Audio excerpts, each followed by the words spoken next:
바리새인과 사두개인들이 와서 예수를 시험하여 하늘로부터 오는 표적 보이기를 청하니 예수께서 대답하여 이르시되 너희가 저녁에 하늘이 붉으면 날이 좋겠다 하고 아침에 하늘이 붉고 흐리면 오늘은 날이 굳겠다 하나니 너희가 날씨는 분별할 줄 알면서 시대의 표적은 분별할 수 없느냐?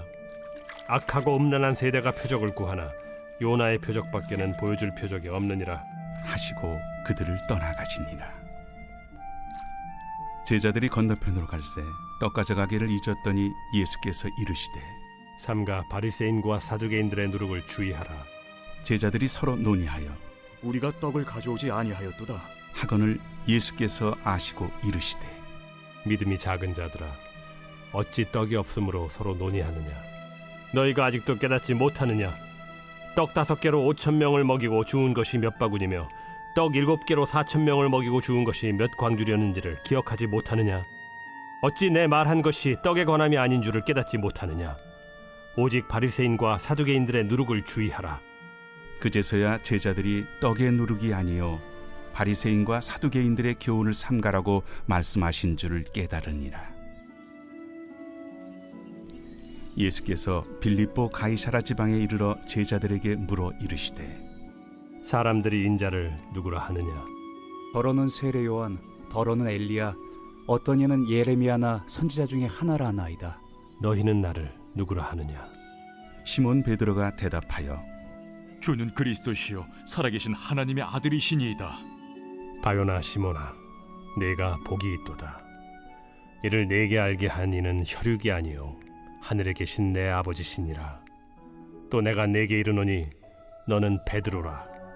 내가 이 반석 위에 내 교회를 세우리니 음부의 권세가 이기지 못하리라. 내가 천국 열쇠를 내게 주리니 내가 땅에서 무엇이든지 매면 하늘에서도 매일 것이요 내가 땅에서 무엇이든지 풀면 하늘에서도 풀리리라.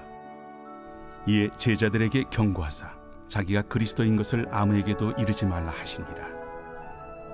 이때로부터 예수 그리스도께서 자기가 예루살렘에 올라가 장로들과 대제사장들과 서기관들에게 많은 고난을 받고 죽임을 당하고 제3일에 살아나야 할 것을 제자들에게 비로소 나타내시니 베드로가 예수를 붙들고 항변하여 이르되 주여 그리 마옵소서.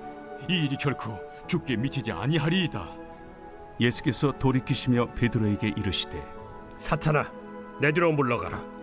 너는 나를 넘어지게 하는 자로다. 네가 하나님의 일을 생각하지 아니하고 도리어 사람의 일을 생각하는도다. 이에 예수께서 제자들에게 이르시되 누구든지 나를 따라오려거든 자기를 부인하고 자기 십자가를 지고 나를 따를 것이니라. 누구든지 제 목숨을 구원하고자 하면 잃을 것이요 누구든지 나를 위하여 제 목숨을 잃으면 찾으리라. 사람이 만일 온 천하를 얻고도 제 목숨을 잃으면 무엇이 유익하리요? 사람이 무엇을 주고 제 목숨과 바꾸겠느냐?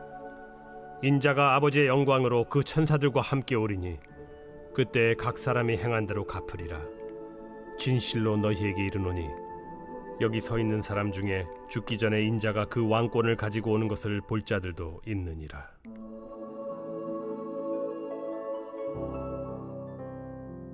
새벽영성 기도 시간입니다. 오늘은 마태복음 16장 말씀 함께 살펴보겠습니다. 마태복음 16장에는 굉장히 중요한 고백이 나옵니다. 주는 그리스도시요 살아계신 하나님의 아들이십니다. 이 고백이 어떤 상황에서 이루어졌는지 우리는 살펴볼 필요가 있습니다. 때로는 어떤 상황에서 어떤 말을 하느냐가 굉장히 중요한 때가 있습니다. 어떤 장소에서 어떤 말은 상징적인 의미를 갖기 때문입니다. 먼저 가이사라 빌립보라는 장소에 대해서 알아보도록 하겠습니다. 가이사라 빌립보는 갈릴리에서 북쪽으로 약 40km 정도 떨어진 헬몬산 아래에 위치한 도시입니다.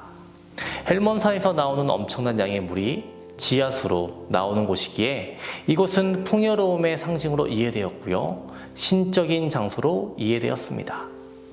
헬라 시대에는 신들 가운데 목동의 신이었던 판에게 헌정된 도시로 이름이 파니아스로 바뀌었었습니다.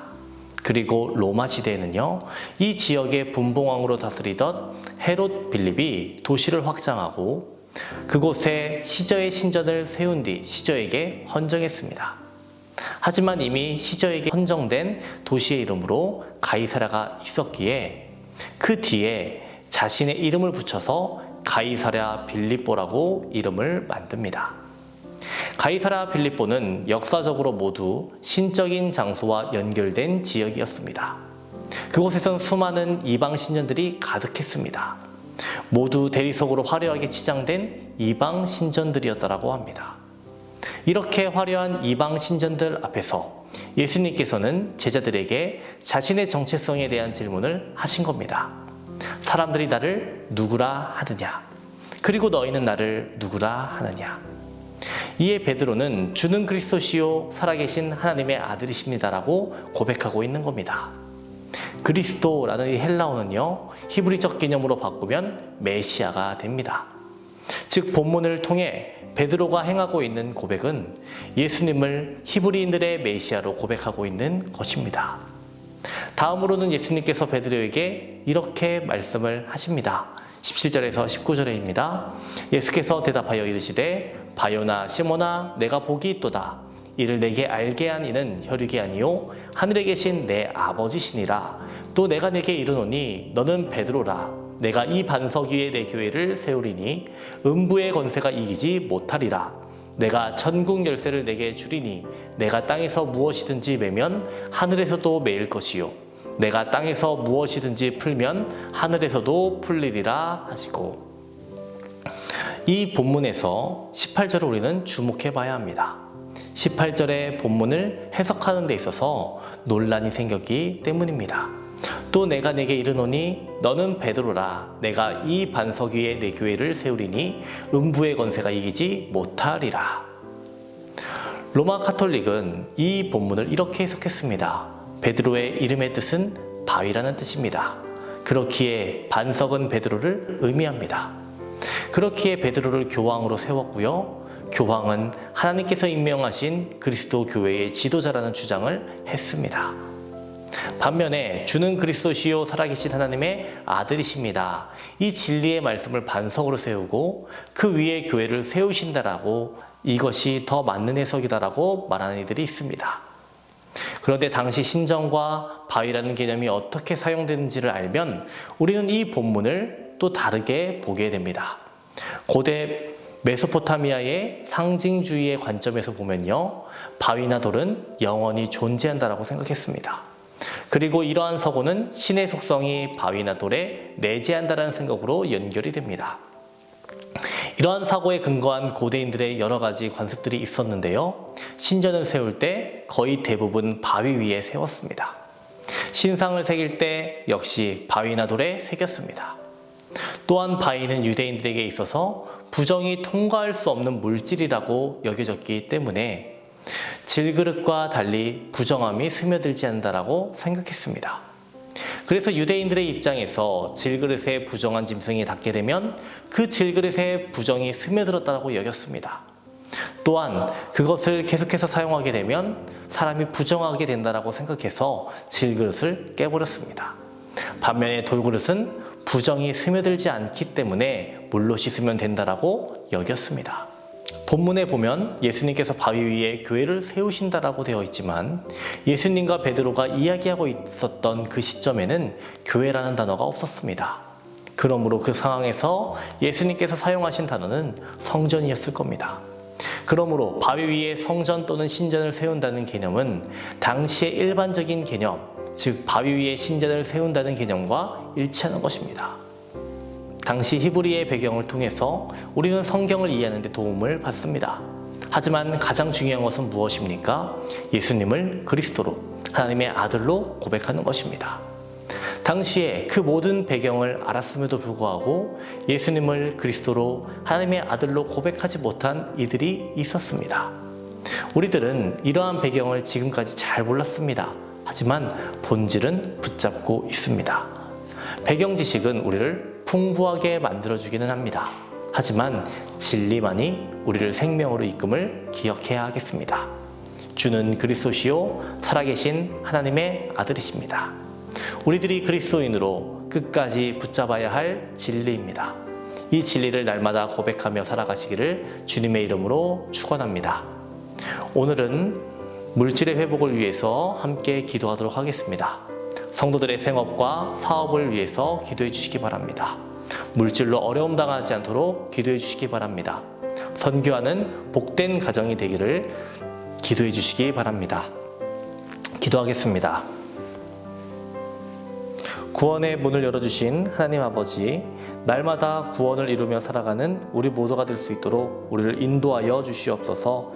세상의 유혹과 미혹 그리고 탐욕에 넘어지지 않게 하여 주시옵시고, 말씀과 기도에 힘쓰며 우리의 믿음이 성장할 수 있도록 주여 도와주시옵소서. 오늘은 물질의 회복을 위해서 기도합니다. 성도들의 생업과 사업장 가운데 하나님 함께하여 주시옵소서. 물질에 어려움 당하지 않도록 하여 주시옵소서. 물질에 끌려다니지 않게 하여 주시옵시고, 물질을 다스릴 수 있는 권세를 허락하여 주시옵소서. 물질로 다른 이들을 도울 수 있는 마음을 주시고 주님의 선교에 동참하는 복된 가정들 되게 하여 주시옵소서. 성령님, 담임 목사님의 사역 가운데 늘 함께하여 주시고, 계획하시고 준비하시는 모든 사역 가운데 성령의 역사를 부어 주시옵소서.